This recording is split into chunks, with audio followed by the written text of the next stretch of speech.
Smartphone બનાવવામાં જેની mastery છે એવી સેમસંગ કંપનીને પછાડીને ભારતીય કંપની માઇક્રોમેક્સ કંપની આગળ નીકળી ગઈ છે। એપ્રિલ જૂન ક્વાર્ટરમાં માર્કેટ શેરમાં 16.6% હિસ્સો માઇક્રોમેક્સ કંપનીએ કબજે કરી લીધો છે।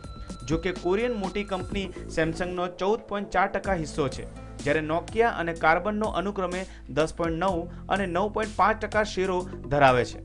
ગત વર્ષના સમયગાળામાં સેમસંગ કંપનીએ 16.3% સાથે બધાને લીડ કરી હતી, જ્યારે માઇક્રોમેક્સ કંપની 13% સાથે બીજા ક્રમે રહી હતી।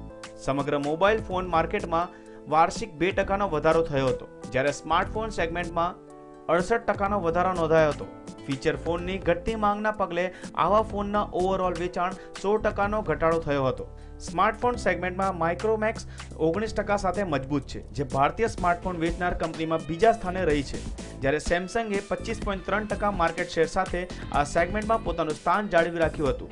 બીજા ક્વાર્ટરમાં નોકિયાના 14.7% માર્કેટ શેરને પછાડીને 15.2% માર્કેટ શેર સાથે ફીચર ફોન સપ્લાયરમાં આગળ નીકળી ગઈ હતી। Bureau report, news online, Ahmedabad.